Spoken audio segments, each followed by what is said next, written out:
quedan la clase de hoy, queda un tema más que va a dar el doctor Vera, y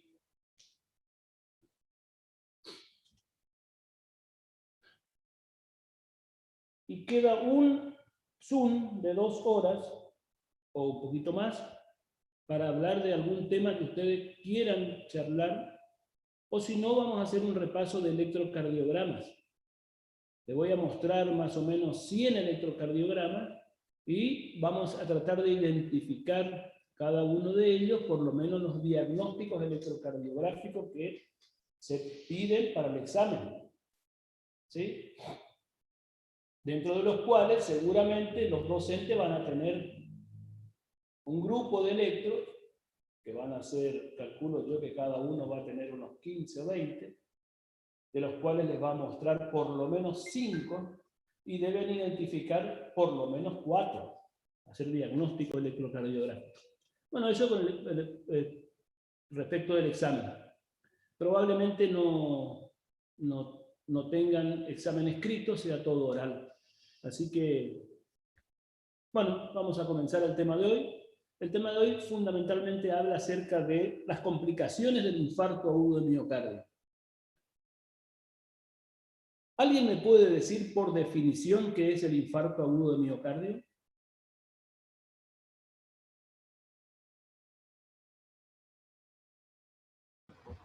Es la necrosis isquémica del tejido miocárdico. Bueno, no se escuchó casi nada, pero dijo necrosis. Si el infarto vendría a ser una necrosis, ¿no es cierto? En el caso... Necrosis isquémica.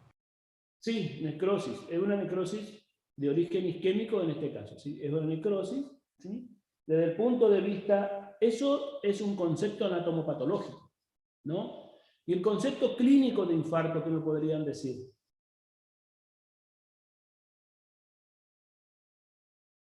¿Cuándo ustedes hacen diagnóstico de infarto agudo de miocardio? Dicen, vos tenés una necrosis isquémica de una porción del músculo cardíaco irrigado por una arteria coronaria, ¿así le decimos? Sería una El oclusión diagnóstico. total, ¿Eh? una oclusión total de una coronaria que me hace con que ocurra una isquemia subepicárdica. Subepicárdica. El diagnóstico de infarto se hace de 3 factores. La clínica, el electrocardiograma y las enzimas. Si tenemos 2 de 3, presentan un infarto. ¿Quién fue ese que me dijo así parece un militar, que estuvo de 10? Entonces, Yo, doctor, Arce. ¿no? No hay problema. Pero bien, o sea que para el diagnóstico de infarto debemos tener 3 elementos, analizar 3 elementos clínicos, 3 elementos, digamos, uno clínico, uno electrocardiográfico y uno enzimático, ¿no? Cuando de 3 hacemos diagnóstico. Bueno, entonces, el clínico es el dolor tipo anginoso, dolor torácico opresivo, con todas las características que ustedes conocen. La onda Q en el electrocardiograma, que últimamente se está cambiando por el supradesnivel del ST, ¿sí? Que desde el punto de vista estrictamente clínico y docente y académico no es una necrosis, ¿sí? Y la movilización de enzimas, ¿no? De enzimas que hablan de que una parte del miocardio se necrosó, ¿no? Troponina, CPK, CPKMB o mioglobina, ¿sí? De todas formas, también hay causas de elevación de la CPK que no son isquemia miocárdica, hay causas de elevación de la mioglobina que no son isquemia miocárdica, y hay causas de elevación de la troponina que no son del miocardio. Así que también eso hay que pensar al momento de analizar cuando quedan en la frontera, digamos, los diagnósticos, ¿no? Eso es el infarto agudo de miocardio, así que tenemos que tener la onda Q, tenemos que tener el movimiento enzimático, y tenemos, o por lo menos la curva enzimática, que es lo que realmente se exige, y la parte clínica. ¿Y a qué le llamamos síndromes coronarios agudos?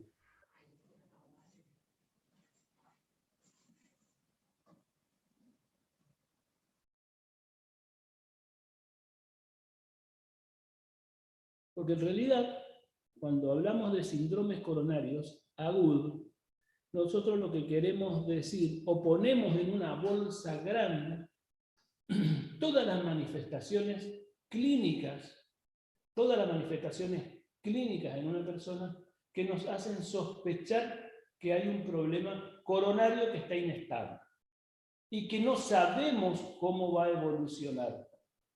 Entonces les ponemos ahí. ¿Y cómo podemos sospechar en base al cuadro clínico, a los antecedentes? ¿Cómo podemos sospechar cómo va a evolucionar? Y bueno, síndrome coronario agudo, dolor torácico que aparece de características, dolor torácico característico que evoca la probabilidad de ser, la posibilidad de ser coronario, y con factores de riesgo o con antecedentes de enfermedad coronaria, en el cual yo le hago un electrocardiograma y el electrocardiograma puede no tener cambios o puede tener supradesnivel del ST. Si tiene supradesnivel del ST, yo ya le oriento directamente a lo que se llama síndrome coronario agudo con supradesnivel del ST. Y tiene que ser supradesnivel de más de 1 milímetro en dos derivaciones contiguas o en dos derivaciones que miren a la misma cara. Es decir, contigua sería B2 y B3 como mínimo, o derivaciones que miran a la misma cara de 2, de 3, o de 3 y ABS, o de 2 y ABS.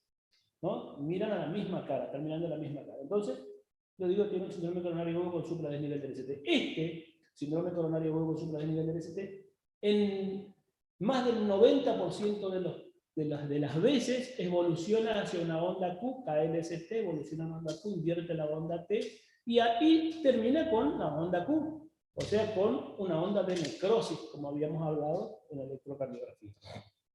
Concomitante con eso, comienza, si la persona llega en la primera hora de comenzado el dolor, probablemente las enzimas, es decir, la mioglobina, la CPK y la troponina, estén normal, porque recién después de las 2 horas y media, después de las 3 horas comienzan a subir y hacen una curva, un pico y comienzan a descender después de las 24, 48 horas. Algunas, otras siguen hasta los 7 días, como por ejemplo la troponina, ¿no? Así que,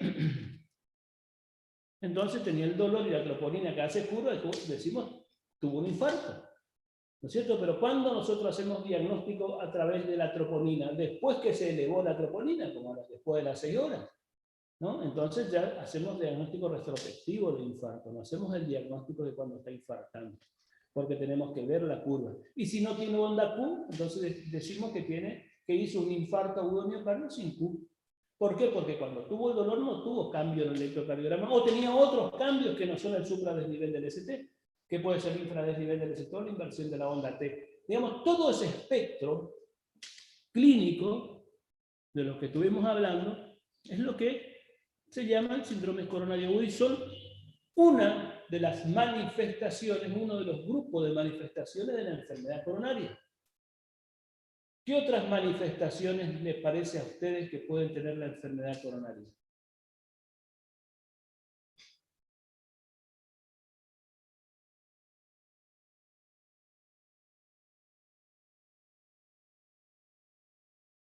¿Qué otra manifestación clínica pueden tener? ¿Qué les parece a ustedes? Síncope. Sudoración, náusea, vómito. Muerte súbita, insuficiencia cardíaca y, digamos, antes le llamábamos infarto y angina. Pero esas son las manifestaciones que podemos encontrar de la enfermedad coronaria, ¿sí?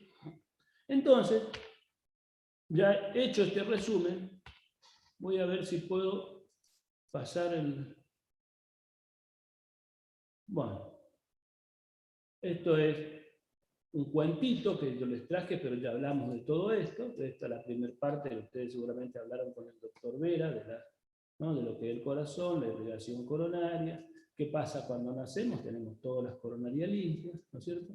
Y con el tiempo comienza a aparecer las placas ateroscleróticas, la placa de colesterol primero, después se va obstruyendo, ¿no? Y obviamente, si compramos todos los números de la lotería, seguramente vamos a sacar la lotería. ¿Qué significa? Significa que fumar, no hacer actividad física, fumar, hábitos sedentarios, la hipertensión arterial, el colesterol, y ahí, bueno, síndrome metabólico, todo forma parte de lo que va a hacer que comience a aparecer la plaquita aterosclerótica, y a partir de ahí, ¿no? Fíjense ustedes,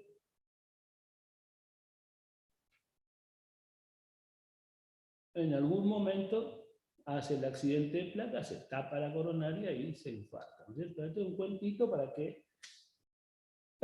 ilustrar, y se produce el infarto agudo del miocardio. Bueno, consecuencia del infarto pueden aparecer una serie de cosas. Y este es el tema de los que vamos a hablar hoy, digamos, fundamentalmente las complicaciones. Y dentro de las complicaciones vamos a hablar de las complicaciones inmediatas, o fundamentalmente las complicaciones eléctricas, y después vamos a hablar del resto de las complicaciones.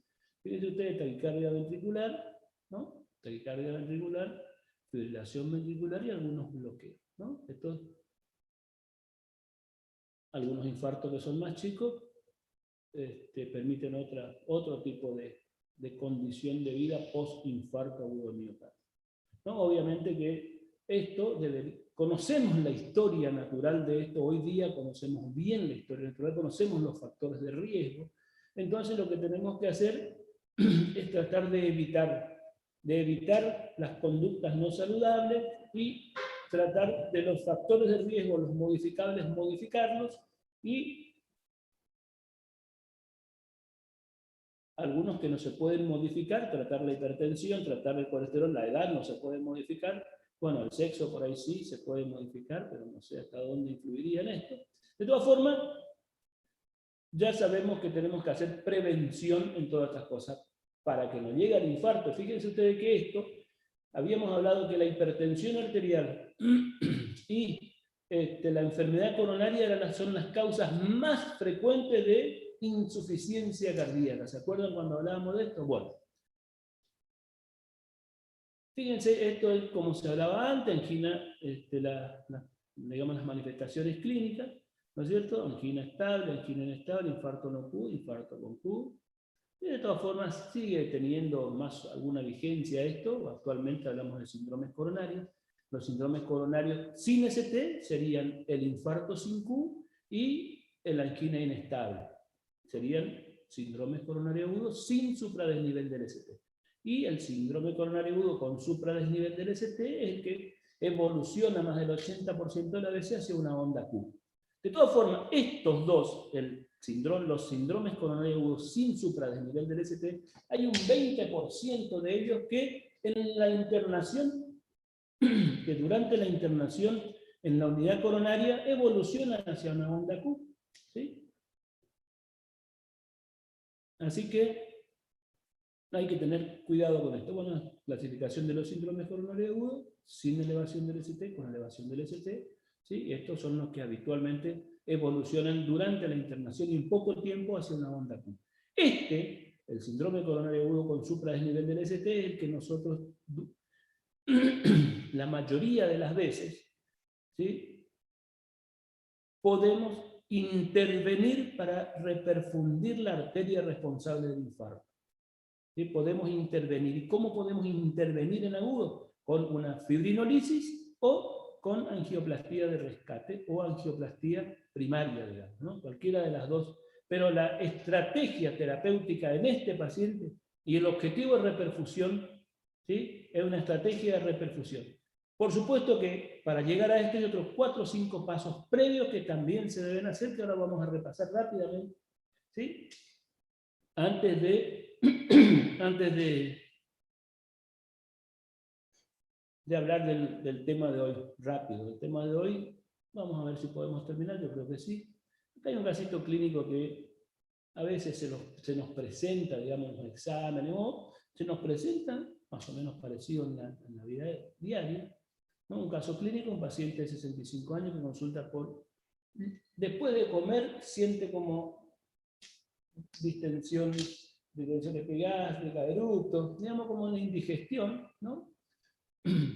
Cuadro que inició el día de hoy a las 7 a.m., consistente en indigestión, lo cual describe como una opresión torácica, bueno, cambia en la región sifoidea, ¿no? O sea que el epigastrio sería, ¿no? La cual mejora cuando eructa.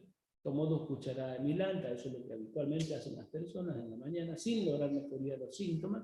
Asiste al trabajo donde se siente cansado, ahí apareció algo que seguramente no tenía, y nota una dificultad para respirar, y bueno, y encima sube escaleras a un segundo piso, imagínense ustedes, pero él interpretaba que estaba con una indigestión. La sensación de indigestión, ¿no?, empeoró hacia las 9, o sea, 2 horas después de la mañana, posterior a la discusión, bueno, peleó encima con el jefe, parece, ¿no?, haciéndose más intenso el dolor hasta llevarse la mano a la región esternal, ¿no?, irradiándose a la espalda, asociado a náusea, sudoración, mareo, por lo cual es traído al servicio de urgencia. ¿Alguien me puede hacer una interpretación del dolor fundamentalmente y cómo diferenciamos clínicamente los tipos de dolores?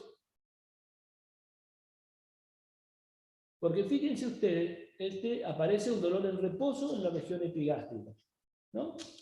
Empeoró cuando subió, por supuesto, cuando subió la escalera y cuando tuvo una sensación cuando tuvo un estrés psicológico, empeoró el dolor y se hizo mucho más intenso, ahí sí llegó a la mano al esternón, y el dolor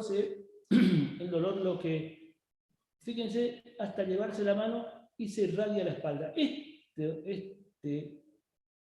Este elemento clínico nos debe hacer sospechar en que puede ser un dolor de origen coronario o puede ser un dolor de origen, digamos, de un síndrome coronario o de un síndrome aórtico agudo, digamos, ¿no?, fundamentalmente la disección. ¿Está? Bueno, ¿cuál es el siguiente paso en este paciente? 65 años, ¿no? Tomar un electro, medir las enzimas cardíacas, determinar antecedentes, realizar el examen físico y una revisión por sistema. Esta persona visto así, lo primero que tendríamos que hacer, darle una aspirina y hacer un electrocardiograma, ¿no?, de 12 derivaciones. En estudio físico, está lúcido, obeso, diaforético, 90 por minuto, 170-100, 170-100 de tensión arterial, frecuencia respiratoria 17, ¿no?, temperatura 37 grados centígrados, pulso de intensidad disminuida, bueno, y se palpan algunas trayectorias. Cabeza y cuello, sin inmovilización yugular, a 45 grados, no se palpan masas ni adenopatía, bueno, no tiene inmovilización yugular, esto es clave, acuérdense ustedes que uno de los criterios diagnósticos de insuficiencia cardíaca, no se encuentran alteraciones en tornera laringológica, ¿no?, el tórax expansión simétrica, ¿no?, resonante a la percusión, murmullo vesicular conservado, el corazón choque de la punta en la línea axilar anterior, quinto espacio intercostal, como que está agrandado, ¿no? No se palpan frémito ni ocultaciones normales. El abdomen globuloso, blando, depresible, no dolor a la palpación superficial ni profunda, hígado 2 centímetros por debajo del borde costal, no esplenomegalia, no masas, no cicatriz quirúrgica de un antigua hipocondrio derecho, es una colecistectomía seguramente. Génito urinario sin alteraciones, y bueno, no tiene edema en las extremidades, y el llenado capilar tiene 3 segundos, ¿no? La parte neurológica sin alteraciones. Bueno, ya vimos todo esto. ¿Qué es lo que nosotros hacemos? ¿Cuál es nuestro siguiente paso? Seguimos con el siguiente paso, y el electrocardiograma es lo que debemos hacer con estos pacientes. Los diagnósticos diferenciales de los dolores, del dolor torácico, ¿no? Puede ser una crisis de pánico, puede ser síndrome de Tietze, en los cuales el dolor es un dolor óseo, puede ser una neumonía. Bueno, la neumonía tiene algunas características particulares del dolor, que empeora con la inspiración o con la tos, además se le agrega fiebre, no solo el dolor, sino que el dolor en puntadas, que corta la respiración, se le agrega fiebre, puede tener tos y catarro, ¿no? Y después tenemos el ANGOR, ¿no? Todas las variedades, digamos, de ANGOR, angina de Prinzmetaln, angina inestable, infarto agudo del miocardio, colapso válvular mitral que suele dar dolor, la disección de aorta, la pericarditis y el dolor pleurítico son, digamos, el dolor pleurítico o el dolor pericardítico se denominan dolores serocíticos, digamos, que son los que empeoran con algún movimiento. Y después, por supuesto, la úlcera o las patologías abdominales que pueden dar dolor en la región epigástrico, ¿no? Bueno, y acá vamos a comenzar a entrar ya con el tema que nos toca, digamos. Le hacemos un electrocardiograma y de ahí puede tener alteraciones electrocardiográficas en diferentes lugares, ¿no es cierto? Por ejemplo, si tiene supradesnivel del ST en la derivación, esto es de 3IABF seguramente, ¿no? De 3IABF, tiene supradesnivel del ST en de 3IABF, ¿no? Elevación del ST, ¿no? En de 2 de 3IABF, y puede tener a veces infradesnivel del ST en las derivaciones que le ven en el frente, pero esto es lo que tenemos que tener presente, el supradesnivel del ST, porque son los cambios directos.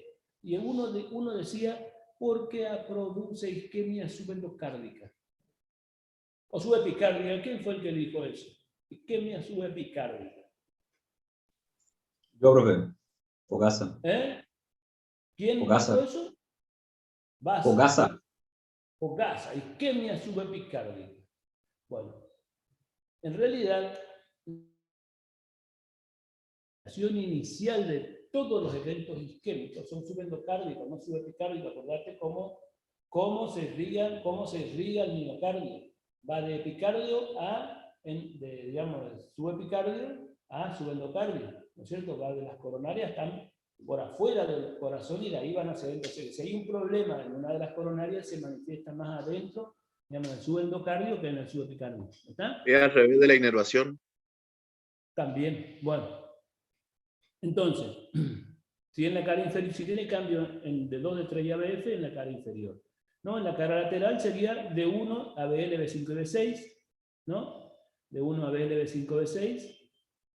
Y en la cara anterior sería B2 y B3. Por ahí B1, B2, y en la cara inferior estamos hablando de inferodorsal o con compromiso del ventrículo derecho, ¿no? Bueno, el tratamiento, esto ustedes ya habrán visto varias veces, ¿no? Calmar el dolor, sería morfina, oxígeno, nitroglicerina, aspirina, y esto es todo lo que vamos a pasar rápido, porque ustedes ya deben manejar muy bien. Y, bueno, después, por supuesto, el diagnóstico de infarto con supradesnivel del ST, ¿no? El infarto de cara inferior, dijimos, de 2, de 3 y ABF, y puede tener cambios especulares a veces, ¿no? En las precordiales. De la cara inferior, esto es de 2, de 3 y ABF, perdón, de 2, de 3 y ABF, y fíjense ustedes que tiene cambios, algunos tienen cambios especulares, y fíjense ustedes, miran, B1, B2 y B3 tienen infradesnivel del ST. A esto, si ustedes le ponen un espejito de eso que tienen las mujeres, acá arriba miran y se ve exactamente como un supradesnivel del ST. Entonces se llaman cambios especulares en la cara anterior. Cuando tienen estos cambios de 2, de 3, ABF y tienen cambios especulares, habitualmente nosotros solemos rápidamente ir a hacer la derivación de 7, B8 y B9. ¿Y qué vamos a ver de 7, B8 y B9? Veríamos si tiene infarto dorsal, supradesnivel del ST. ¿Estamos ahí? Bueno, el de la cara anterior, ¿no? Infarto de cara anterior, tiene cambios. Fíjense ustedes, B2, B3 y B4, bueno, hasta B5, anterior extenso. ¿Sí? Siempre son de 2 derivaciones contiguas o 2 derivaciones que miren a la misma cara, ¿no? Puede ser de 3 y ABF, están mirando a la misma cara, o de 2 de 3 y ABF. Estos son contiguos, pero estos no son contiguos, pero miran a la misma cara. ¿Sí? De cara anterior, infarto de cara lateral, de 1, 2, 3, RL, 17, y ABL. ¿Y qué otras derivaciones mira la cara lateral? De 5, de 6, ¿no? De 4, de 5, de 6. ¿Ah? Infarto de cara lateral. ¿Se nota bien? Seguramente vamos a ir mirando, cuando repasemos electro, todas estas imágenes de nuevo, pero para recordarles siempre es bueno, cuanto más electrocardiogramas ven, más probablemente entiendan más fácil y se recuerden más fácil y aprendan más, que es lo más importante, no solo que se recuerden. Bueno, en todo paciente que tiene síndrome coronario agudo con supradesnivel del ST, el objetivo es tener. Y para eso hacemos un protocolo de fibrinolisis, de trombolisis fundamentalmente, si el tiempo puerta-balón está por arriba de 90 minutos, ¿sí? Entonces podemos llegar a reperfundir, a destapar la arteria y reperfundir el miocardio, ¿no? Dolor precordial más supranivel del ST o bloqueo de rama izquierda en los primeros 10 minutos, signo vital de oxígeno. Si desatura, si la saturación es por debajo del 92%, la vía, extracción de sangre, laboratorio, nitroglicerina, segundos 10 minutos, determinación, ¿no?, de la indicación o contraindicación para trombolisis, ¿no? Tratamiento avanzado del cuadro anfinoso, ya, para eso ya le hicimos todo lo anterior. La morfina tal vez no, pero la nitroglicerina, el oxígeno, la aspirina, ¿sí? Y los terceros 10 minutos, comienzo de la trombolisis. Y dentro de los primeros 30 minutos tienen que estar con el fibrinolítico, si no tiene contraindicaciones. Bueno, el fibrinolítico más utilizado por ahora es la streptokinasa, 1.500.000 pasar a 1 hora, o el TPA, que puede ser esto, ¿no? TPA en infartos extensos, en personas de menos de 65 y menos de 4 horas, normalmente se usa 0,9 miligramos por kilo, y la dosis máxima 90 miligramos, 15 miligramos en bolo, bueno, esto es lo que, las dosis que se utilizan. Cuando se utilizan fibrinolíticos tromboespecíficos como el TPA, por ejemplo, hay que utilizar heparina en forma simultánea. Cuando se utilizan fibrinolíticos no tromboespecíficos como la streptokinasa, no está indicada la heparina. O se puede utilizar resteplases igual, ¿sí? Bueno, rápido, las contraindicaciones entonces de la trombolisis, estos seguramente ustedes ya lo han visto. Si quieren repasar, después repasamos y repasamos por qué. Esto es un resumen y vamos a comenzar. ¿Qué se ve acá? A ver. ¿Qué estamos viendo ahí?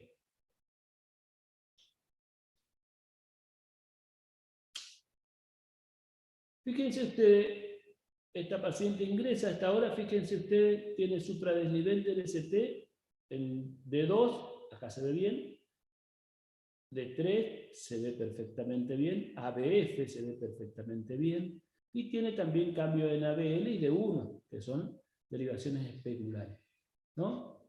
Fíjese, se le pasa a streptokinasa, y ¿qué es lo que comienza a pasar? Comienza a caer el ST. Comienza a disminuir el ST cuando se está pasando la streptokinasa. Y después que se pasó la streptokinasa, fíjese usted, cayó todo el ST, pero rápidamente hizo una onda Q, invirtió la onda T. ¿Ven?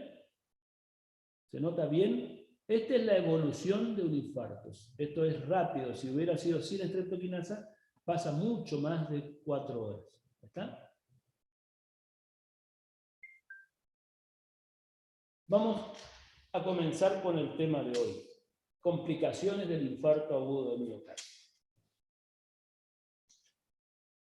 Ustedes vieron ya a esta altura todos los síndromes coronarios, sin ST, con ST, LIAM-NO-Q, la angina inestable de bajo riesgo, de riesgo intermedio y riesgo alto, el infarto no-Q y el síndrome coronario agudo con supradesnivel del ST sería el Q. Esto es un resumen de lo que puede pasar durante la evolución, sobre todo durante la evolución desde que comienza con el dolor, ¿sí?, hasta que se puede ir de alta, digamos, dentro de la unidad coronaria. Tenemos dos grandes grupos de complicaciones, las complicaciones eléctricas y las complicaciones mecánicas. Le puse las eléctricas primero porque son las que fundamentalmente forman parte de las causas más frecuentes de muerte, digamos, y lo que justifica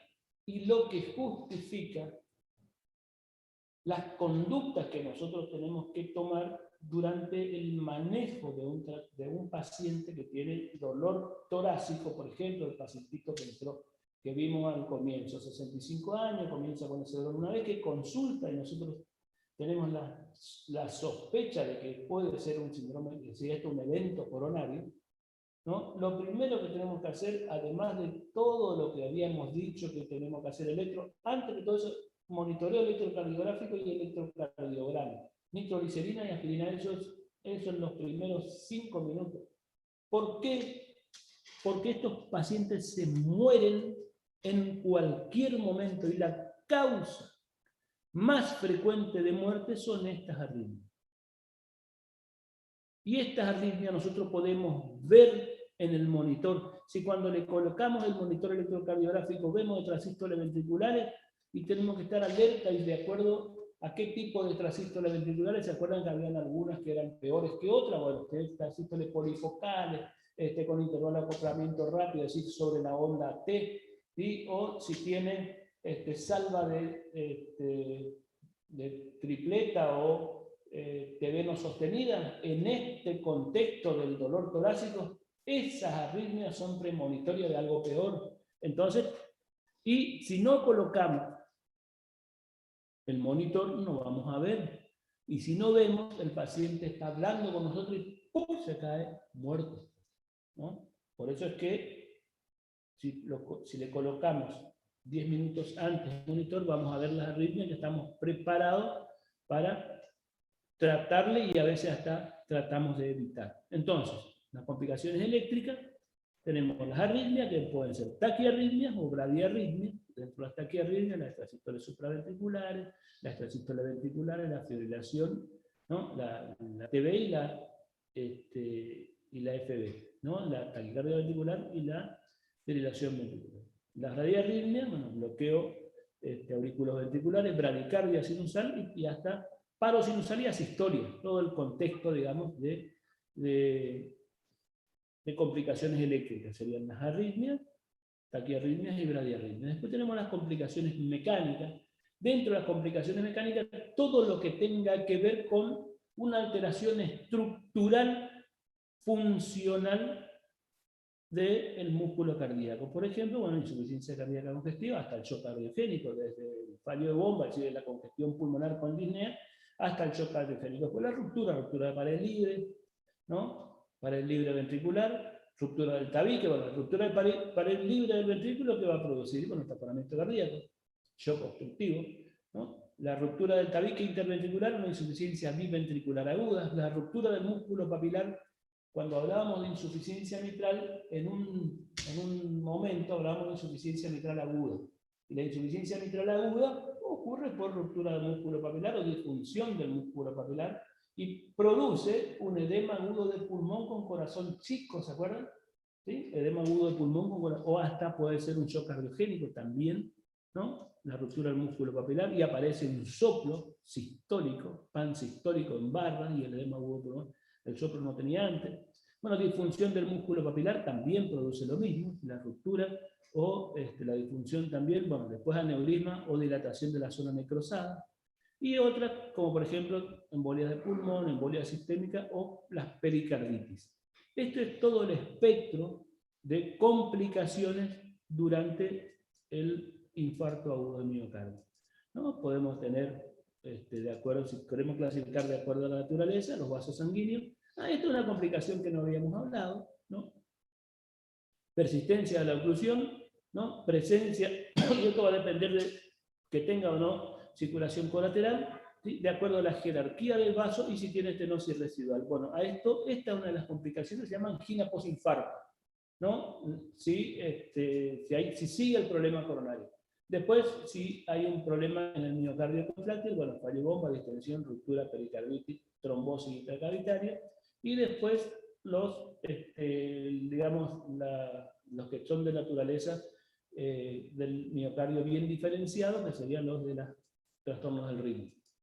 De acuerdo al momento de la presentación, en el debut, fíjense ustedes, en el debut puede debutar con una muerte súbita, eso ya lo dijimos varias veces. Puede tener, bueno, un fallo de bomba agudo, bueno, fundamentalmente el fallo de bomba agudo o la insuficiencia cardíaca aguda descompensada o el edema agudo de pulmón o el shock cardiogénico, esta generalmente suele ser la causa más frecuente, la disfunción del músculo papilar. Y después tenemos también las arritmias, dijimos la taquicardia ventricular o la fibrilación ventricular, muerte súbita o arritmia. Puede manifestarse con un accidente cerebrovascular, ¿no? De cualquier tipo, fundamentalmente isquémico, y después de los fibrolíticos puede ser hemorrágico. Subagudo en la primera semana, durante la primera semana, shock tardío, ruptura miocárdica, disfunción del músculo papilar, la pericarditis epistenocárdica, El reinfarto, bueno, complicación vascular, reinfarto, la reoclusión en los pacientes reperfundidos, que se extienda el infarto, ¿no? Que se expanda el infarto, ¿no? Los trombos intramurales y posteriores embolizaciones sistémicas, ¿no? Y tromboembolismo del pulmón. Y después tenemos las complicaciones durante la convalescencia, isquemia posinfarto, los falsos aneurismas, la pericarditis inmunológica o el síndrome de Dressler. Es uno de los que por ahí a veces se nos suele escapar porque tenemos que pensarlo. Esto es un síndrome inmunológico fundamentalmente relacionado al infarto agudo miocardio. Bueno, esto es las complicaciones del infarto, ¿no? Se puede reextender, puede tener arritmia en el evento agudo, puede expandirse o puede ser pseudoaneurisma, ruptura del tabique, ¿no?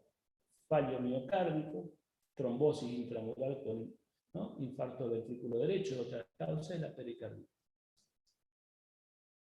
Vamos a comenzar a hablar y a desarrollar lo que tiene que ver con las arritmias. Por supuesto que los trastornos del ritmo cardíaco representan una de las complicaciones más frecuentes, acuérdense, las complicaciones más frecuentes durante el infarto agudo de miocardio son los trastornos del ritmo, que se observan durante las primeras horas del infarto agudo de miocardio, siendo algunos de los casos responsables de la muerte. Dijimos que de los que se mueren durante la evolución de un infarto, de los que se mueren durante la evolución de un infarto, más de la mitad se muere por un evento arrítmico, una TB-FB, una taquicardia ventricular fibrilación auricular. Y esos son los que forman parte del grupo grande de muerte súbita, ¿no? Bueno, muchas veces las arritmias graves con frecuencia mortal aparecen antes de la hospitalización. Bueno, acá está, ¿no? Muerte súbita. Es fundamental que el paciente con infarto esté internado en una unidad coronaria y con monitoreo cardíaco continuo para lograr diagnosticar y tratar precozmente estas arritmias. ¿Queda claro todo esto hasta ahora? ¿Estoy siendo claro con lo que digo? Sí, doctor. Manden preguntas en la cátedra, ¿cómo se llama? En la plataforma, ¿sí? Creo que el miércoles voy a dar yo la charla de repaso de electro y de los temas que ustedes cuestionen o que pregunten. Bueno, entonces, las arritmias, dijimos, lo que puede ocurrir durante las primeras horas, puede ser causa de muerte temprana, ¿no? En los pacientes con síndrome coronario agudo, con eventos isquémicos agudos, y por supuesto que es fundamental que estén con un monitoreo electrocardiográfico continuo para identificar tempranamente y tratar. Bueno, esta es una de las arritmias, la bradicardia sinusal, definida como, esto ustedes saben lo que es, lo mismo vamos a repasar, definida como aquella bradiarritmia de origen sinusal, tiene onda P, que precede a los QRS, es positiva de 2 de 3 ABF, ¿sí? Y por supuesto que si es bradicardia, habitualmente tiene que tener menos de 60 latidos por minuto, ¿no?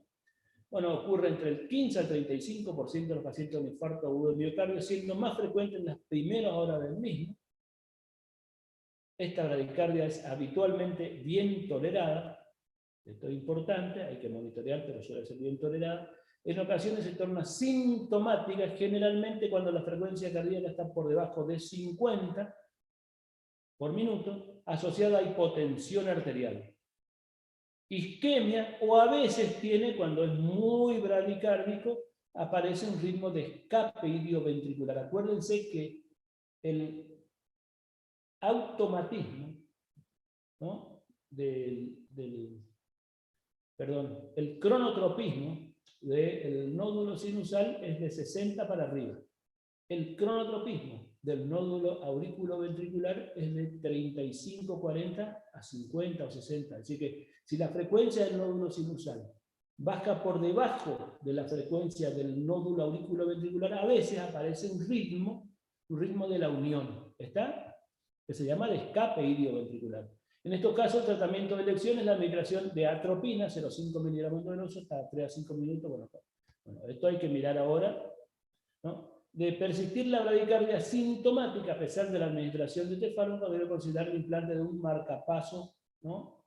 Por lo general, esta bradiarritmia sintomática no modifica el pronóstico, es decir, es una arritmia Si se quiere, en el contexto del infarto, sobre todo los infartos de cara inferior, son los que más producen bradicardia sinusal, ¿sí? Y a veces con escapes ilioventriculares cuando la frecuencia es muy baja. Lástima que no se ve mucho este electro, pero lástima que no se ve bien, ¿no? Tiene una frecuencia cardíaca muy baja y tiene supradesnivel en D3 y ABF, ¿no? Fíjense la frecuencia cardíaca entre 55, 56. Este creo que es el mismo, ¿sí? Frecuencia cardíaca muy baja, ¿no? En contexto de infarto de cara, supradesnivel de cara, inferior. ¿Está? 1, 2, 3, RLF. B1, B2, ¿no? O sea que también puede ser infradorsal. ¿Sí? ¿Se ve bien? ¿Se nota bien la bradicardia? Bueno, precedido por onda P y la frecuencia por debajo de 60 por minuto. ¿Se nota? Tratamiento de atropina, otra bradicardia.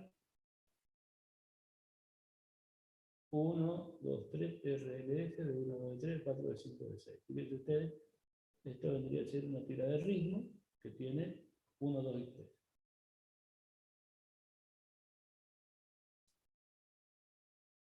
Paro sinusal. Bueno, se denomina de esta manera la falla del nódulo sinusal en producir su descarga con consecuente ausencia de activación auricular.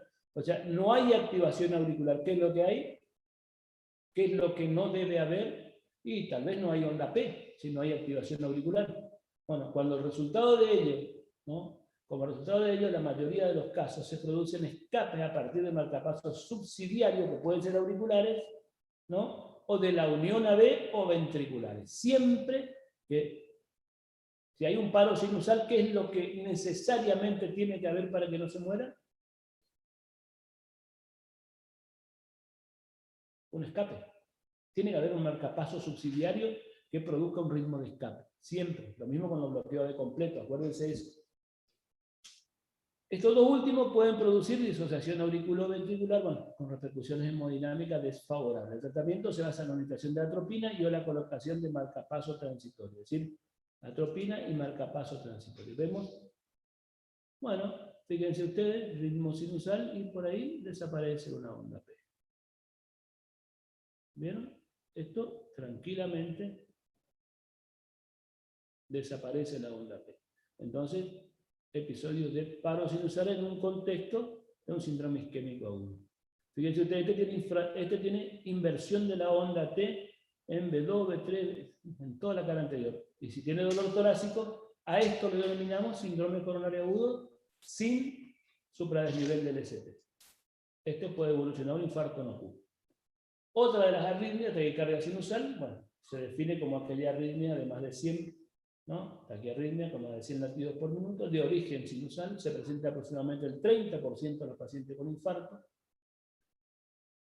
Descartada la insuficiencia cardíaca, eso es lo primero que tenemos, que un paciente que tiene en el contexto de un síndrome, en cualquier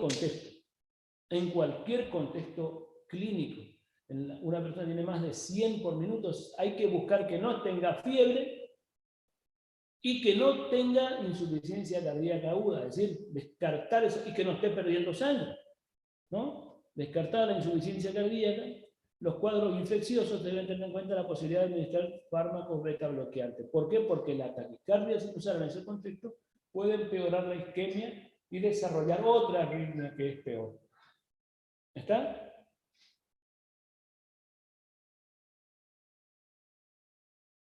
Bueno, frecuencia cardíaca elevada, taquicardia. Tenemos después otro tipo de arritmia, que son las extrasístoles auriculares, la fibrilación auricular, que ya deben conocer, y el aleteo también forman parte de las complicaciones del infarto. Y el manejo es exactamente igual como cuando hablábamos de las extrasístoles auriculares, la fibrilación y el aleteo auricular. Después tenemos las arritmias ventriculares, extrasístoles, taquicardia ventricular no sostenida taquicardia ventricular y fibrilación ventricular.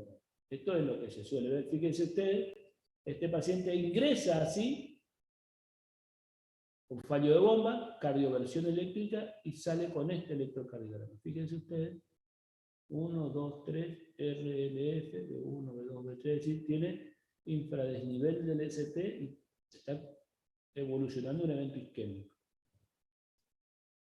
Trastorno de la conducción, también los bloqueos auriculoventriculares y bloqueo intraventricular, es decir, ¿cuáles son los bloqueos auriculoventriculares? El bloqueo auriculoventricular de primero, segundo y tercer grado. Puede ocurrir en los infartos de cara inferior, ¿sí? Bloqueo AB, trastorno de conducción intraventricular, pero cuando ocurre el bloqueo AB completo, sobre todo, en el infarto de cara anterior, que es menos frecuente, habla de que el infarto es muy extenso, ¿sí? Es muy extenso y tiene muchas complicaciones mecánicas y tiene una mortalidad muy alta, ¿sí? Indicación de marcapaso transitorio en el contexto del infarto agudo miocardio. Bueno, las historias, sin duda. Bradicardia sintomática, que incluye bradicardia sinusal. Bueno, los bloqueos AB de segundo grado MOVIC 1, ¿sí? Con hipotensión sin respuesta a la atropina. Es decir, este es el tratamiento porque directamente nos damos muchas vueltas en el contexto del infarto, ¿sí? Bloqueo bifascicular. ¿Qué significa bifascicular? Que tenga bloqueo auriculoventricular de primer grado y bloqueo de rama izquierda, por ejemplo. Queda solo la rama derecha, entonces hubo una indicación. El otro es alternancia del bloqueo de rama derecha y bloqueo de rama izquierda. ¿Sí? Bloqueo AB, bloqueo de rama derecha y bloqueo de rama izquierda, o bloqueo de rama derecha con hemibloqueo anterior izquierdo, por ejemplo, también durante el contexto del infarto, porque habla de que va a hacer el bloqueo auriculoventricular completo en cualquier momento y tenemos que colocar marcapaso de urgencia. Entonces, tal vez antes lo coloquemos. Bloqueos bifasciculares nuevos o identificados con PR prolongado, ahí está, bloqueo de primer grado. Bloqueo de rama alternante, eso es lo que yo le decía, bloqueo de rama derecha, bloqueo de rama izquierda, que se alterna. Bloqueo de segundo grado MOVIS 2, ¿no? Eso sí es lo único que se discute, pero es recomendable porque MOVIS 2 significa que una P conduce, o 2 P conduce y 1 no conducen, de acuerdo al grado, ¿sí? Porque a veces si 2 P o 3 ondas P no conducen, por ahí es un bloqueo de segundo grado, bloqueo de MOVIS 2, pero de alto grado, con síntomas, y ese es indicado. Y bueno, después tenemos otras indicaciones que son bloqueo completo de rama derecha, con más hemibloqueo anterior o hemibloqueo posterior izquierdo, nuevo o indeterminado. Bloqueo de rama derecha con PR largo, es decir, bloqueo de rama derecha más bloqueo de primer grado. Bloqueo completo de rama izquierda nuevo o indeterminado. Taquicardia ventricular incesante, es decir, una que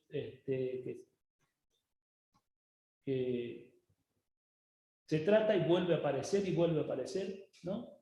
Hay que tratar con un antiarrítmico para que desaparezca la taquicardia ventricular y a veces desencadenamos bloqueo de completo. Entonces el marcapaso es la indicación. Y pausas de más de 3 segundos sin respuesta a la atropina cuando hay bradicardia o pausas sinusales. Esas son las indicaciones de marcapaso durante el infarto agudo del miocardio. Ahora, esto es todo relacionado con las complicaciones eléctricas, ¿no? Las arritmias fundamentalmente, ¿sí? Y la indicación de marcapaso durante el infarto agudo del miocardio. Lo que tienen que tener bien presente, bueno, que el bloqueo B completo, sin duda, es una indicación de marcapaso. Bradiarritmia sintomática que no responda al tratamiento, es una indicación de marcapaso. Bloqueo bifasciculares en una indicación de marcapaso. Hay 4 o 5 indicaciones que tienen que acordarse siempre porque son clave, digamos, ¿no? Ahora vamos a pasar a las complicaciones mecánicas, insuficiencia cardíaca ligada al infarto. Bueno, del 15 al 20% de los infartos, ¿no?, se internan en insuficiencia cardíaca, 7% en shock cardiogénico fundamentalmente. Bueno, durante el primer mes la mortalidad del 5 al 15%, ¿no? Y la mitad de los que se mueren son los que tienen insuficiencia cardíaca. Por lo tanto, el fallo de bomba, o sea que la insuficiencia cardíaca es la causa líder de mortalidad precoz y mortalidad post-alta. Las primeras 24 horas temprano se mueren por arritmia.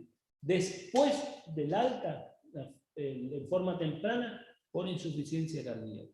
Bueno, también se mueren por arritmia, sin duda, ¿no? La insuficiencia cardíaca ligada al infarto, tenemos un sustrato anatómico, ¿no? El miocardio, infarto transmural anterior extenso, infarto transmural anterior extenso, la dilatación produce reflujo valvular, ¿no? Sería una insuficiencia valvular funcional, y después obviamente que la lesión de múltiples vasos, o la descendente anterior, ¿no? Que se tiene una obstrucción de total o más del 80%, ¿no? De la circulación coronaria, produce dilatación y disfunción isquémica, disfunción muscular isquémica. Y bueno, la fisiopatología, el flujo coronario, bueno, el desarrollo de circulación colateral, esto es clave al momento de evitar las complicaciones o de que la complicación aparezca o no, si no tiene circulación colateral. Y este es el concepto de miocardio atontado o hibernado. Fundamentalmente, algunas personas tienen insuficiencia cardíaca, tienen corazones grandes, dentro de los cuales la fracción de eyección es de menos del 30%. Y nosotros le hacemos el estudio del eco y vemos no tiene alteraciones severas en las válvulas. Entonces, con o sin antecedente, en general tiene antecedentes de hipertensión arterial estadio 1 o 2, dislipemia que no sabemos, tabaquismo que a veces fumé una época, después no fumé. Entonces, uno de los estudios para diagnosticar la causa de la insuficiencia cardíaca es estudiar lo que se llama estudio de perfusión miocárdica, con talio o con tecnesio. El estudio de perfusión, y después se le pide viabilidad miocárdica, estudio de viabilidad miocárdica. ¿Qué es lo que vemos en el estudio de la viabilidad miocárdica? Nosotros primero, en el primer pasaje del talio, no se ve lo que tiñe, y hay partes que no tiñen. Entonces, como no tiñe esa parte, significa que no hay perfusión en esa zona. ¿Esa es la cámara gamma, doctor? Esa es la cámara gamma. Después de las 12 horas o a las 24 horas, se le vuelve a mirar de vuelta con el aparato, y resulta que las regiones donde antes no tiñó, ahora tiñen. ¿Sí? Si tiñe, ¿qué pasa? Significa que hay una obstrucción en una arteria coronaria que pasa muy lento, muy poco flujo hacia esa región, pero que el miocardio, pero que pasa algo, lo que pasa alcanza para mantener la viabilidad, para mantener la célula miocárdica viva, pero no le da la fuerza para contraerse. Entonces, coronariografía, vemos el territorio que está afectado, si es correspondiente a la zona donde se ve en la cámara gamma, y resulta que hay una obstrucción del 80% de la primera diagonal. Y pues se puede llegar con un stent, ahora se puede llegar con los catéteres o si no, hacer puentes, y resulta que revascularizamos esa zona, y a los 6 meses cambia la condición de insuficiencia cardíaca, cambia la clase funcional, mejora la clase funcional, es decir, es el miocardio hibernado. ¿Está? El que está vivo pero no funciona. Y se puede demostrar de esa forma. Y el miocardio atontado es aquel, por ejemplo, se obstruye la arteria, la coronaria, la circunfleja, por ejemplo, ¿no? Tercio medio de la circunfleja. Y vamos a tener un infarto anterior extenso o anterolateral, ¿no? Y resulta que de las primeras 4 horas le colocamos un fibrinolítico, y resulta que se reperfunde. Ese miocardio por algunos días y por algún tiempo está vivo pero funciona mal. ¿Por qué? Porque está atontado. Ese es el concepto. Y después asume su funcionalidad normal. Es decir, el miocardio hibernado es aquel miocardio que tiene un flujo sanguíneo mínimo, que le alcanza para mantener la viabilidad miocárdica, pero no la función miocárdica, y está relacionado con las coronariopatías crónicas. El que está relacionado con la obstrucción aguda es el atontado. La obstrucción aguda reperfundida. ¿Queda claro? ¿Fui claro? Sí, doctor. Bueno, gracias por entender, porque ni yo me entendí lo que dije. No, se entendió, sí. Espero que después me expliquen o sepan explicar. Espero que después sepan explicar el concepto de miocardio atontado y hibernado, ¿no? ¿Le puedo consultar, profesor, algo? ¿Se escucha? Sí, escucho bien, por suerte, ahora sí. Sí. Bueno, el hibernado, entonces, nosotros podemos reperfundir, ¿no? ¿Y se salva el miocardio o el miocardio ya no vuelve a la normalidad, digamos? Vos sabés que en general más del 60-70%, según algunas series, recuperan funcionalidad. Entiendo, muchas gracias. Bueno, ahora hablamos de disfunción diastólica. Bueno, esto es fundamentalmente cuando hay isquemia residual, ¿no? O mucha sobrecarga, o por edema de miofibrilla, también puede ser una de las fisiopatologías, digamos, ¿no? De que produzca insuficiencia cardíaca, disfunción sistólica, disfunción, bueno, por hipoquinesia, disquinesia, disminuye la fracción de eyección, y factores agravantes, bueno, la reoclusión, la isquemia, posinfarto, bueno, las arritmias, ¿no? Pueden formar parte de las complicaciones, ¿no?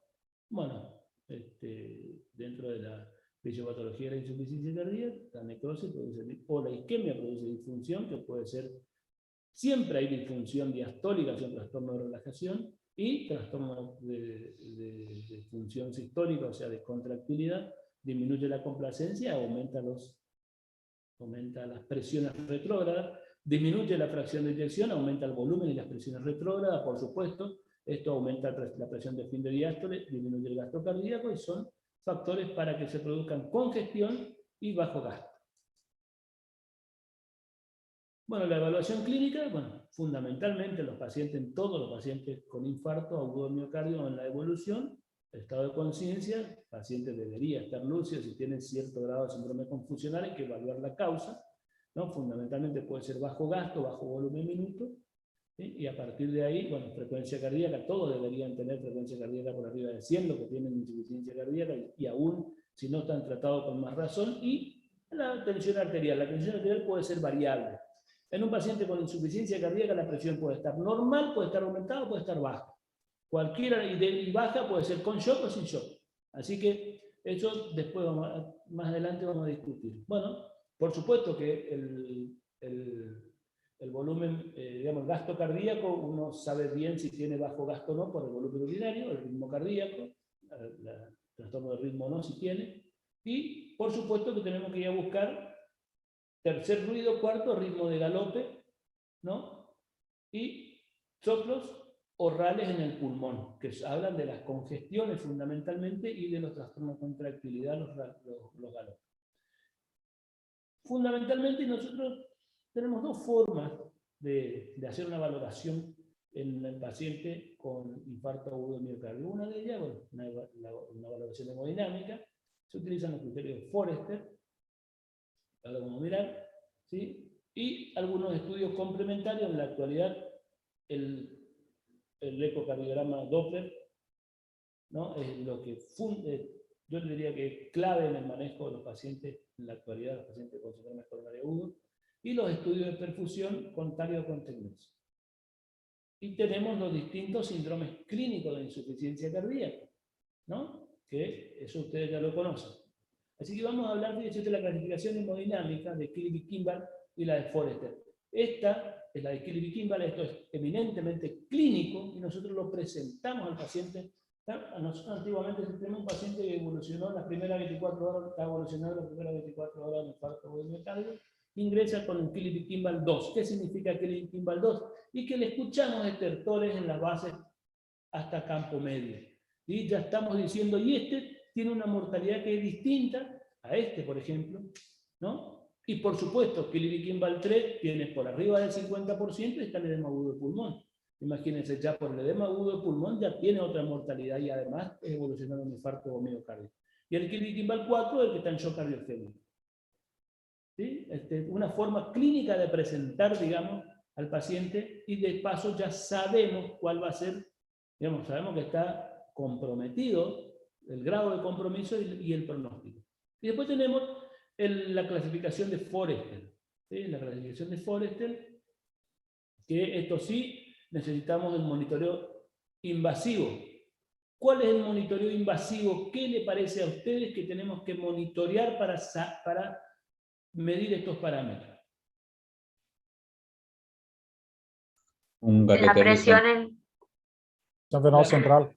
Un catéter de Schwann tenemos que colocar para medir la presión capilar pulmonar, ¿no? Entonces, acá tenemos 1, 2, 3 y 4 grupos en la clasificación de Forrester, ¿no? El grupo 1, hemodinámicamente normal. Fíjense ustedes cuando hablábamos de shock, ¿se acuerdan que habíamos hablado en una época? ¿Qué significa hemodinámicamente normal? Que tiene la presión enclavada en la pulmonar menos de 18 y el índice cardíaco más de 2.2 litros por metro cuadrado de superficie corporal. Este hemodinámicamente normal está cursando un infarto, pero evidentemente la magnitud de la necrosis no alcanza para producir disfunción. ¿Queda claro? ¿Estamos hasta acá? Congestión pulmonar. Tiene la presión capilar pulmonar por arriba de 18, claro, todo lo que tenga que ver con aumento o trastorno en la relajación, el fallo diastólico va a hacer que aumente las presiones para atrás, ¿no es cierto? Pero todavía, fíjense ustedes, tiene un buen índice cardíaco, ¿no? Es decir, hay isquemia, significa que el área de isquemia es un poco más grande y no le permite relajar bien. El grado 3, ya tiene hipoperfusión periférica, pero tiene presión capilar pulmonar por debajo de 18, índice cardíaco por debajo de 2.2. Y después tenemos que es el edema agudo de pulmón con shock cardiogénico, ¿no? Que presión capilar pulmonar por arriba de 18, índice cardíaco por debajo de 2.2 litros por metro cuadrado de superficie. Entonces el 1, hemodinámicamente normal, tiene la presión capilar pulmonar por debajo de 18, índice cardíaco por arriba de 2.2.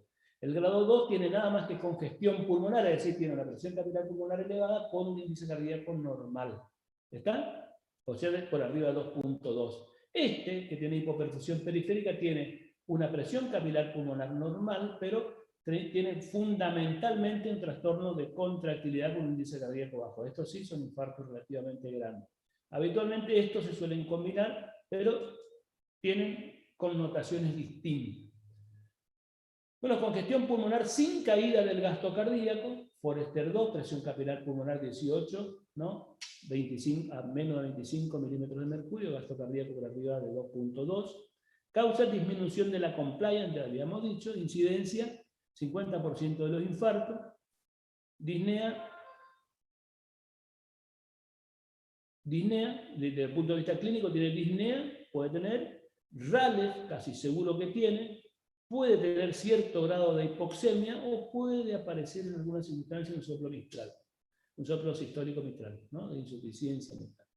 Pronóstico, bajo a moderado riesgo. Todavía el que tiene un trastorno, fundamentalmente, el que tiene un trastorno de compliance, de complacencia, todavía. Terapéutica, como se trata nitrito y diurético de ACE, hay que tratar de disminuir la congestión pulmonar.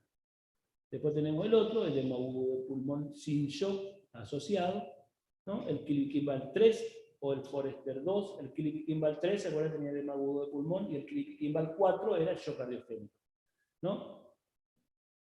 El origen, bueno, infarto extenso, infarto con lesión de múltiples vasos, o infarto con áreas necróticas contiguas en pacientes ancianos, ¿no? O lo que tengan, estenosis aórtica o insuficiencia mitral aguda, tienen este cuadro. La incidencia día 15% de los infartos.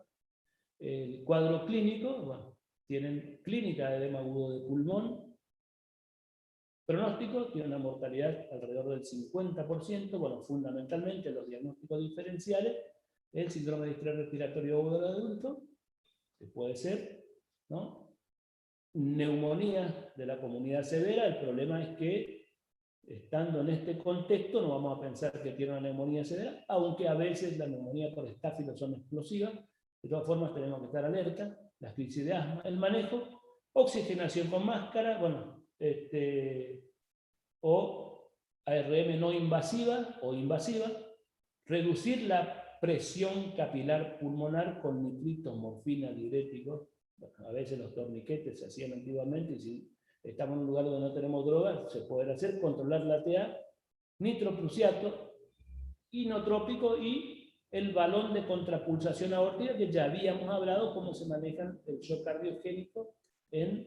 Bueno, el balón es como puente a tratar de reperfundir la zona necrosada. Bueno, ¿qué es el shock cardiogénico? El shock es una severa hipoperfusión. Acuérdense, por concepto de shock, es una hipoperfusión sistémica, una hipoperfusión tisular. A pesar de la existencia de un adecuado volumen intravascular, esto sabíamos por la presión capilar pulmonar o la presión venosa central, es decir, hay hipotensión con trastorno de la perfusión sistémica, teniendo un volumen intravascular adecuado. Eso sabemos por una precarga adecuada, sabemos por las presiones de llenado. Producido, bueno, por una severa disfunción cardíaca con, esto es lo clave, índice cardíaco bajo. Eso es lo primero. ¿Qué significa índice cardíaco bajo? Es volumen minuto sobre superficie corporal, por debajo de 2.2 litros por metro cuadrado de superficie. Bueno, el shock se define como un estado fisiopatológico caracterizado por una reducción grave de la perfusión sistémica con disminución de la oferta de oxígeno al tejido. Este es el mismo concepto que habíamos hablado cuando hablamos de shock. Shock cardiogénico asociado de nuevo pulmón, Kilby-Kimball 4, Forrester 4, origen necrosis de más del 40% del miocardio asociado, ¿no? Bueno, por supuesto que también se puede asociar a músculo hibernado, a infarto de múltiples vasos, en pacientes ancianos, en los que tienen infarto y se expanden o se reinfartan o se extienden. La incidencia es día 15%, bueno, por supuesto que esto cada vez vemos menos. Las complicaciones del infarto, salvo las complicaciones eléctricas, que sí se ven bastante, las complicaciones mecánicas, vemos cada vez menos con la reperfusión temprana. Bueno, pronóstico 44% de mortalidad en el primer día, 80%, ¿no?, intrahospitalaria. Si logramos en el infarto o miocardio una reperfusión precoz o una ATC precoz, reduce la mortalidad a menos del 30%. Bueno, el cuadro clínico, dolor torácico recurrente, aparición brusca de soplos, galopes, ¿no?, ruidos disminuidos, frotes, arritmia y signos de bajo gasto cardíaco. Ya habíamos visto cuáles eran todas las causas de shock cardiogénico, por lo menos la hemodinamia del shock cardiogénico en el contexto de cuando hablamos de shock. Shock cardiogénico asociado, bueno, marcadores de riesgo, infarto previo, es decir, si tuvo un infarto y ahora tiene un infarto, tiene más riesgo de tener shock cardiogénico o insuficiencia cardíaca o complicaciones mecánicas. En los pacientes ancianos, los que tienen diabetes, los que tienen arritmia, los que tienen bloqueo de rama con, bueno, ya habíamos visto esto, bloqueo de rama con el bloqueo anterior, cuando hay compromiso de la DA o de tronco, de la coronaria izquierda, por ejemplo, o afectación de múltiples vasos. El manejo es medidas generales, calmar el dolor, oxigenación medio interno, tratar, terapia de sostén, estabilización, inotrópicos, vasopresores, balón de contrapulsación. Este es un resumencito de cómo se maneja. Bueno, después, por supuesto que métodos auxiliares de diagnóstico, el Doppler fundamentalmente, y a partir de ahí nosotros vemos la parte hemodinámica, si el fallo es por infarto, ¿no?, coronariografía, y ATC, y revascularización, y si es por una complicación mecánica, cirugía. Una complicación mecánica, por ejemplo, una insuficiencia, una ruptura del músculo papilar, una insuficiencia del músculo, perdón, una insuficiencia valvular aguda, una ruptura valvular, una ruptura de tabique, por ejemplo, que produce el shock cardiogénico y edema agudo pulmonar. Shock cardiogénico con éstasis periférica sin congestión pulmonar, Forrester 3, origen infarto del ventrículo derecho. Puede tener taponamiento o embolia de pulmón, Bueno, acá, desde el punto de vista clínico, siempre tenemos que pensar que puede ser esto para buscar causa y diagnosticar. El ST es más de 1 milímetro, el de 2, de 3, y el ST de 1 milímetro en de 1, ABL, y en B4R, compromiso del ventrículo derecho, ¿no? En B4R más de 0,5 milímetros, supradesnivel, significa que hay infarto del ventrículo derecho. Puede aparecer un tercer y un cuarto ruido también del lado derecho, o puede haber compromiso con onda Q o supradesnivel en B3R y B4R, o los bloqueos auriculoventriculares en segundo y tercer grado. Esto es compromiso de coronaria derecha, fundamentalmente, coronaria derecha, tronco coronaria derecha, con mucho compromiso del ventrículo derecho, y siempre acuérdense ustedes que la mayoría de las veces la coronaria que domina la coronaria izquierda, ¿no? La descendente posterior, irriga también parte del ventrículo derecho. Entonces siempre que hay compromiso de la cara inferior y la cara anterior, puede haber compromiso del ventrículo derecho. Y esto es lo que nos da shock cardiogénico sin éstasis periférica. Bueno, balón de contrapuntación aórtico, ¿no? Disminuye la poscarga sistémica, ¿no? Eso es lo que le alivia al ventrículo. Aumenta la presión aórtica diastólica, y si aumenta la presión aórtica diastólica, mejora el flujo coronario. Y es otra de las causas por las cuales también se utiliza el balón de contrapuntación.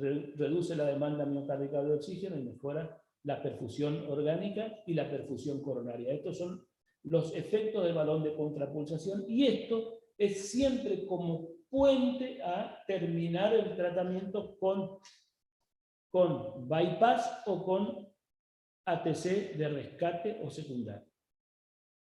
Las indicaciones: shock cardiogénico que no revierte rápidamente, ¿no? Más dudosa ante la inestabilidad hemodinámica sin shock. Regurgitación mitral aguda, acuérdense las indicaciones del balón de contrapulsación. Isquemia miocárdica refractaria, acuérdense, regurgitación mitral aguda. ¿Qué produce esto? Edema agudo de pulmón y shock cardiogénico con edema agudo de pulmón. Isquemia miocárdica refractaria significa que no podemos mejorar la perfusión miocárdica y hay una disfunción, por supuesto, hasta estudiar y resolver la causa. Y después las arritmias ventriculares refractarias, que también es para, digamos, buscar el sustrato arrítmico y mejorar la perfusión.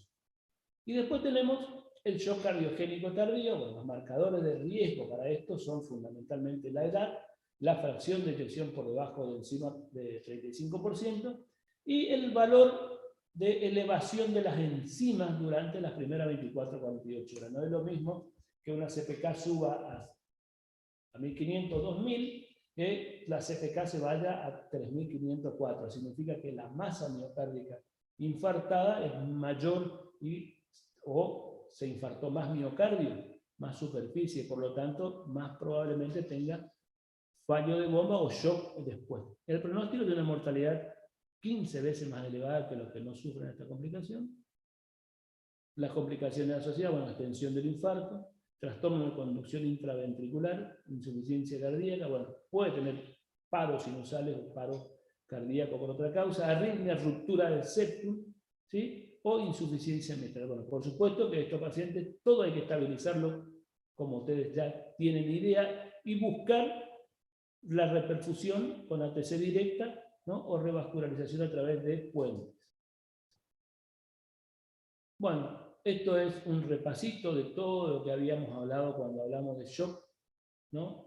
Y shock cardiogénico. Constituye el último escalón de gravedad de la insuficiencia cardíaca, siendo sus principales características: gasto cardíaco por debajo de 2.2 litros por metro, 2.2 litros por metro cuadrado de superficie corporal, resistencia periférica elevada, ¿se acuerdan que habíamos hablado de eso? Hipoxia tisular, ¿no? Disfunción de órganos vitales, diferencia arteriovenosa de oxígeno más de 5.5 miligramos de decilitro, acidosis láctica, ¿no? Frialdad de piel, con sudoración fría, cianosis periférica junto a livideces. Bueno, esto todo tiene relacionado con el bajo gas, con la pobre perfusión. La tensión arterial por debajo de 80-90 milímetros de mercurio, mantenida durante al menos 30 minutos, o descenso por debajo del 30%, en los que son habitualmente hipertensos, ¿no? Define, por tensión arterial define shock. La oliguria, que habla del gasto cardíaco disminuido o de una pobre perfusión, menos de 20 mililitros hora o menos de 0,5 mililitros kilo hora, ¿no? Depresión, alteración del sensorio y disfunción ventricular izquierda. Las complicaciones mecánicas, entonces, de las que fundamentalmente habíamos visto, corresponden al 15 al 30% de los óbitos durante el infarto agudo del miocardio, ¿no? Y están más expuestos los que tienen ausencia de circulación coronaria, los ancianos, las mujeres, la hipertensión arterial, los infartos ventriculares y los que tienen compromiso hemodinámico, ¿no? Aparecen en la primera semana posterior al infarto. O sea, las complicaciones mecánicas aparecen en la primera semana después del infarto, ¿no? Bueno, de estos óbitos, el 85% corresponden a ruptura de pared libre, el 10% a ruptura del septum y el 5% a disfunción del músculo o ruptura del músculo papilar. Complicaciones mecánicas, tenemos infarto, la ruptura cardíaca en los infartos anteriores, ruptura de pared libre, infarto lateral, acuérdense, ¿sí? Sin duda, ruptura del músculo papilar, infarto inferodorsal, ruptura del tabique, 60% en los infartos anteriores, 40% en los inferiores, es decir, la ruptura del tabique en los infartos anteriores es más frecuente, ¿no? Puede haber insuficiencia mitral grave, produce shock cardiogénico de nuevo pulmón, o los aneurismas ventricular izquierdo, 90% en el infarto anterior y 10% en el infarto inferior. La ruptura de pared libre, ¿cómo nosotros podemos sospechar o diagnosticar? Bueno, una complicación la primera semana, puede ser precoz, ¿no? Cara lateral del ventrículo izquierdo, en la periferia del área infartada, ¿no? Hay necrosis transmural sin circulación colateral, o cuando se demora en dar fibrinolítico. La evolución aguda fundamentalmente puede ser, o en algunas circunstancias subaguda. Cuando es aguda, hay shock y taponamiento brusco, es decir, shock obstructivo.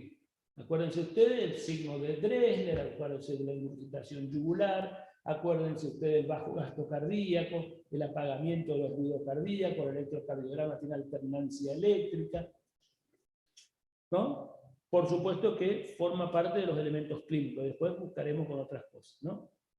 Y puede haber un pseudoaneurisma. Y en las partes, y en las complicaciones subagudas, se instalan en 2 o 3 o 4 días, cuando el trayecto de ruptura es anfractuoso y es largo, puede haber pseudoaneurisma, bueno, son más beneficiados. Estos se pueden beneficiar con la cirugía porque podemos ir sospechándolo. El diagnóstico, bueno, pacientes con marcadores de riesgo que desarrollan shock, ¿no? Sobre todo los infartos de cara lateral hay que tener en cuenta, shock y taponamiento, sospechar en los pacientes que tienen algo posinfarto, signo de bajo gasto y taponamiento, bueno, y bradiarritmia que obtiene disociación electromecánica, lo que le llamábamos antes disociación electromecánica, que actualmente se llama actividad eléctrica sin pulso, o disociación auriculoventricular bloqueada. Bueno, ruptura de la pared libre, en el eco es muy sensible y específico, se ve, digamos, la conducta, reposición del volumen inotrópico, bueno, hay que tratar de hacer una pericardiocentesis y traslado a cirugía para resolver el problema.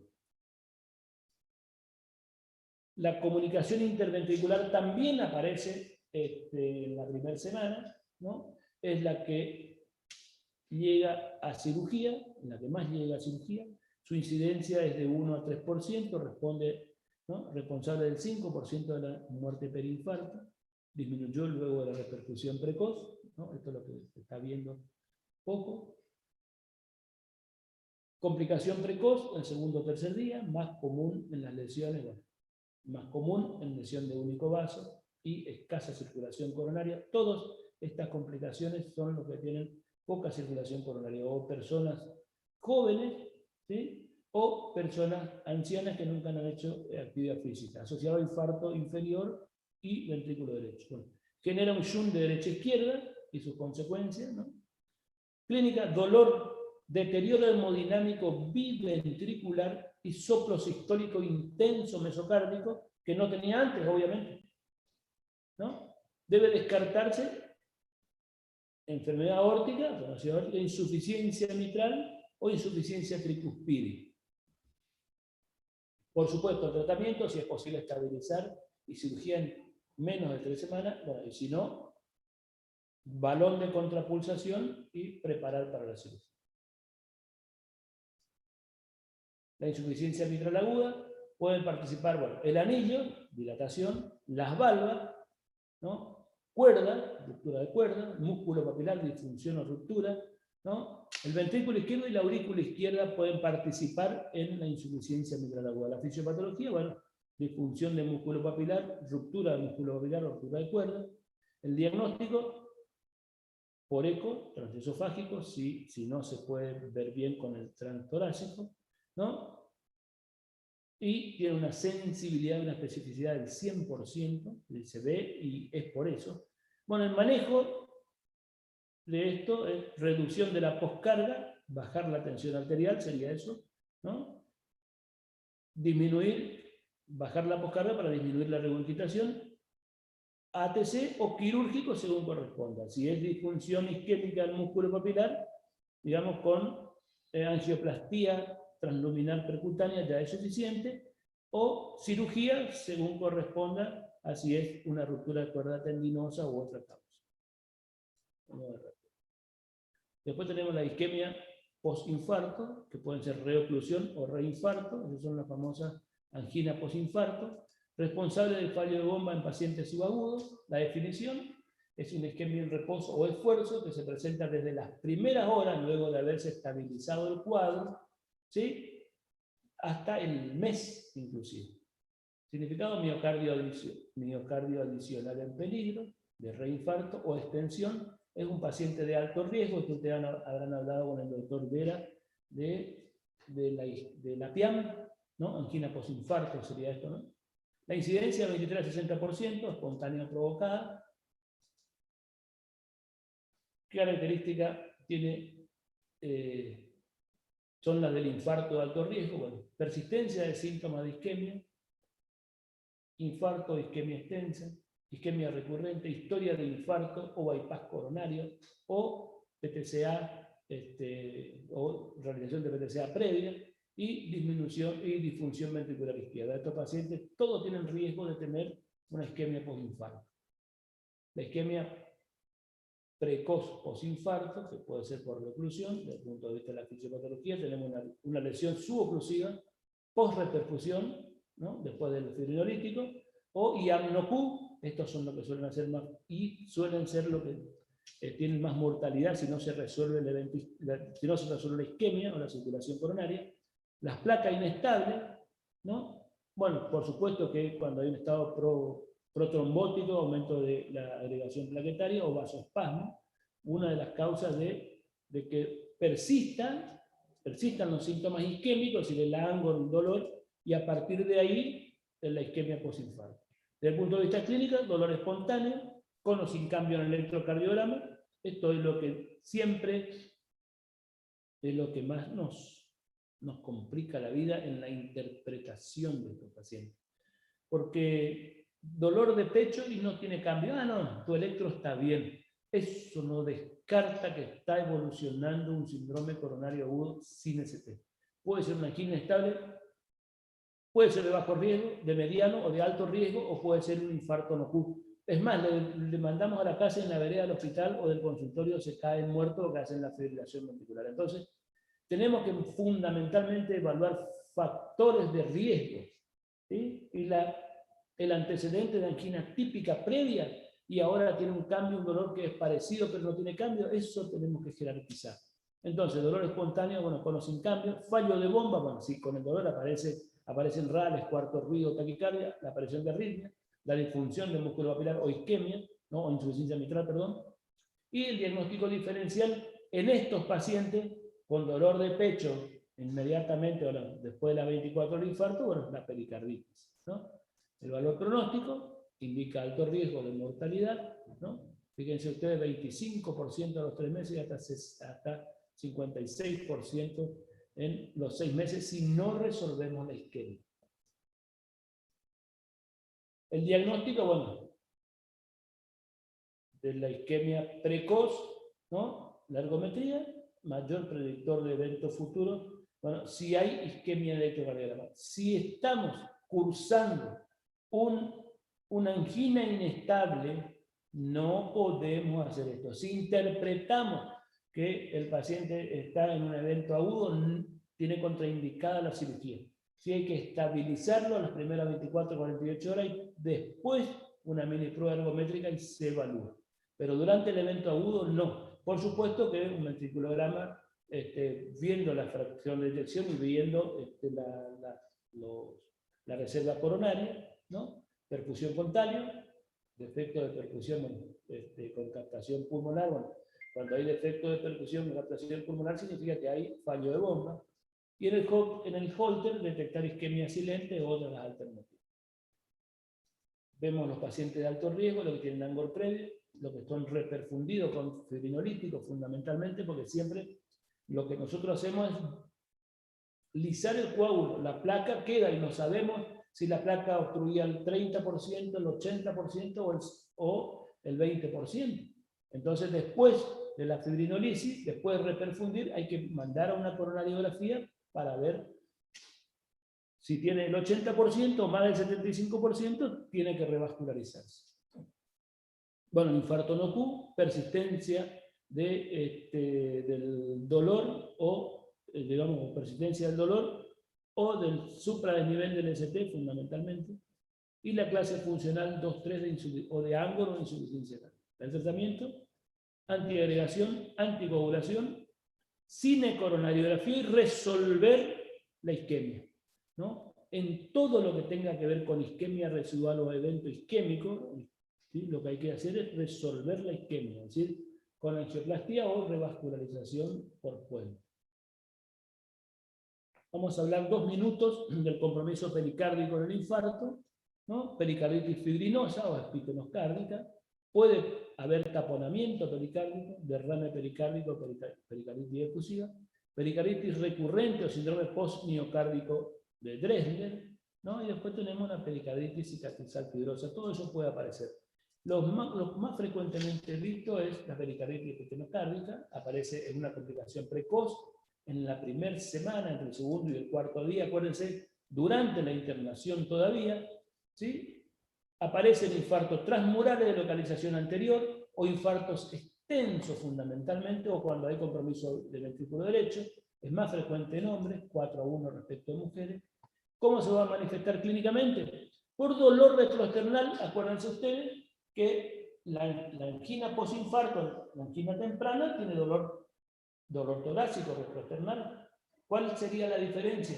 Que este dolor tiene características de ser dolor serocítico, es decir, empeora con la respiración, con la tos, o con algunos cambios de postura, o desaparece el dolor con algunos cambios de postura. Pero además se debe ocultar el frote pericárdico. ¿Está? Que también el frote pericárdico aparece y desaparece. Con el tratamiento, aspirina o ibuprofeno, aspirina fundamentalmente a altas dosis. Después tenemos el síndrome de Dressler o postinfarto, esta aparición más tardía, después de la segunda semana hasta los 3 meses, ¿sí? Síndrome de Dressler, tiene una evolución tórpida y es prolongado, habitualmente es una respuesta inmunológica agresiva, de agresión hacia el miocardio, produce una afectación sistémica, hay malestar general, fiebre, puede haber taquicardia, puede haber compromiso pleural, inclusive en algunas circunstancias, el electrocardiograma se ve las alteraciones de la pericarditis. Acuérdense la elevación del ST en casi todas las derivaciones, ¿sí? El ST en bandera que le dice, y en el ecocardio se puede ver líquido en la cavidad pericárdica, mayor o menor grado. El diagnóstico diferencial, bueno, con la pericarditis espitenocárdica, puede ser un infarto, que puede ser reextensión o reinfarto, embolia de pulmón o neumonía, fiebre, dolor pericárdico, malestar general, frote pericárdico aparece. El tratamiento, aspirina 2 a 4 gramos día, y en algunas circunstancias hasta se utiliza como una enfermedad autoinmune de tisona, ¿no? Prednisona 60 miligramos día. Bueno, rápidamente vamos a ver esto acá. Fíjense ustedes, las arritmias pueden ser taquicardia sinusal común asociada al tono simpático, insuficiencia cardíaca, hipotensión arterial 8. La FA, 15% de infartos pueden ser, aparece más en ancianos, un infarto anterior extenso, y puede haber bloqueo AV completo.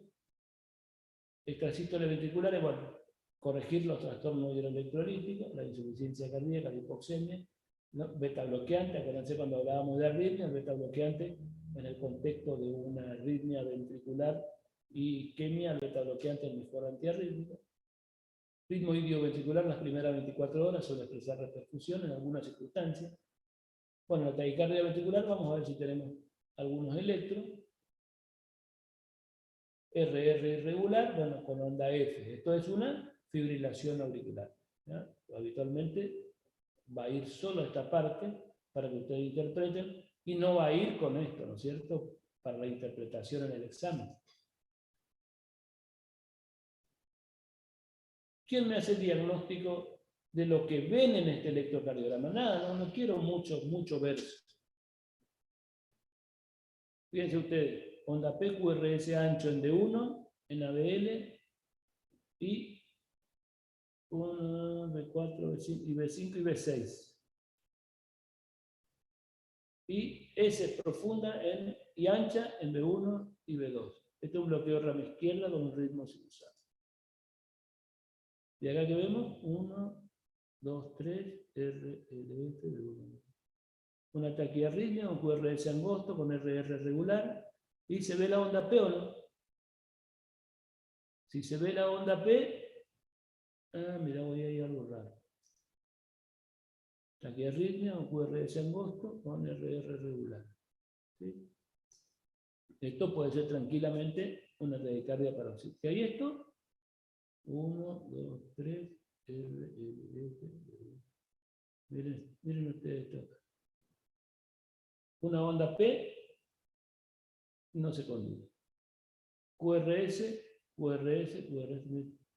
Acá hay una onda P, acá hay otra, acá hay otra, acá hay otra, acá hay otra, acá hay otra. ¿Qué ven ustedes en esto? Voy a anotar el nombre y el apellido. Si me hacen diagnóstico, ya prueba la era. Mobitz. Un bloqueo AV. Dijeron dos juntas, así que, y no bien, porque uno dijo bloqueo AB y el otro dijo un móvil. El que dijo bloqueo AB tiene la mitad del 4, y el que dijo móvil tiene la mitad del 4.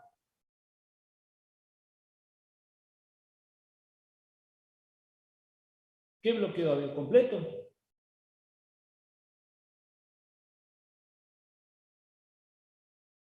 Bloqueo AB de primer grado, de segundo grado, de tercer grado. Un móvil 1, móvil 2. Bloqueo AB de segundo grado, móvil 1. Sí, señor. Bueno, supra de nivel del ST de 2 de 3.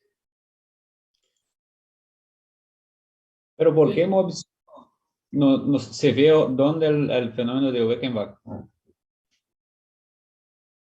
Acá, mira. PR, mirá este PR más largo, este PR más largo, este PR más largo y esta P se bloquea. Sí, ahora se ve. Gracias, bro. Ese es el buen teorema. Bueno, esta es la famosa taquicardia ventricular helicoidal o torsión de punta. ¿Vieron? Bueno. Cuando ustedes ven un trazado electrocardiográfico así, ¿qué dicen? Que tiene una taquicardia ventricular. ¿Y esto qué tiene? Esto es una taquicardia con QRS ancho con intervalo RR irregular. Entonces esto es una fibrilación auricular con bloqueo de rama izquierda. ¿Y esto?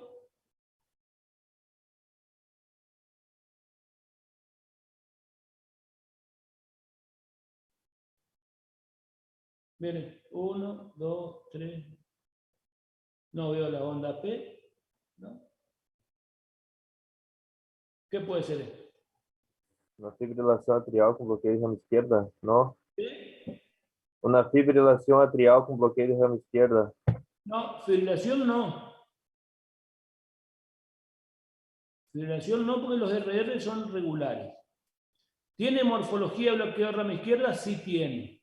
Pero para mí esto... Flater auricular, profe. ¿Un ritmo? Flater auricular. No, tampoco. Un ritmo idioventricular. Con morfología del bloqueo de rama izquierda. Sí, pero ustedes me dicen bloqueo de rama izquierda también. Esto... Y acá, este está lindo.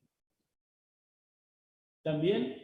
1, 2, 3, RLS, supradesnivel del ST en la cara inferior. Fíjense ustedes ahí. Y tiene morfología de bloqueo de rama. ¿De rama? Izquierda.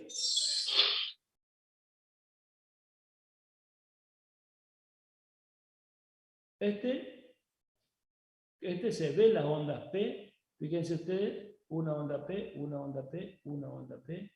Acá hay un, se suma. 1. O sea que ahí bloqueo AB completo. Disociación aurículo-ventricular. Fíjense, ustedes miran. Fíjense dónde cae la P. No tiene nada que ver con los ventrículos. Cae ahí, la otra ahí, la otra ahí. ¿No? Bueno.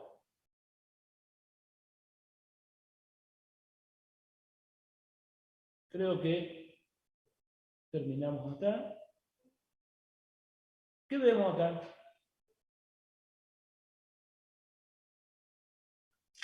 Fíjense, esto es una taquiarritmia con QRS angosto, con RR regular, y tiene alteraciones. Muchas veces la persona viene con un dolor de pecho con esta arritmia. Y decimos, oh, tiene un síndrome coronario agudo. Le hacemos masaje del seno carotídeo, desaparece la arritmia, desaparecen las alteraciones y desaparece el dolor.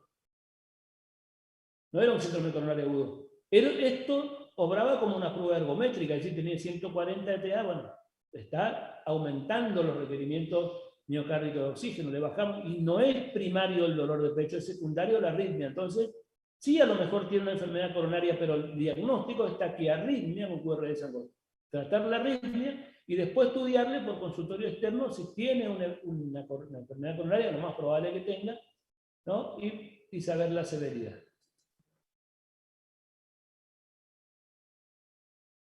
Otro pacientito, evolucionando, fíjense ustedes, la onda P, ¿qué tiene este?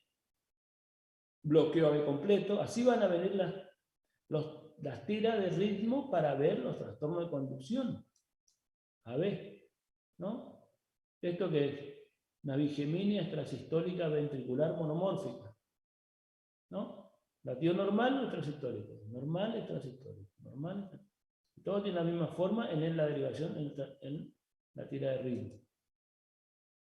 Y acá terminamos por hoy. Espero que les haya sido útil y hagan preguntas en la plataforma, temas que quieran repasar para el miércoles, vamos a repasar, y vamos a repasar electrocardiogramas que les voy a traer. ¿Alguna preguntita? Doctor, entonces la semana que viene tenemos un teórico más y la clase de repaso solamente. Un teórico más y la clase de repaso. Así, señora. Sí, señorita. Un teórico más y la clase de repaso. O la clase de repaso y un teórico. Capaz que sea así. Así que fue todo por hoy. Nos vemos la semana que viene. Hasta luego. Gracias, Hasta doctor. luego, doctor. Gracias. Chao. Buenas tardes.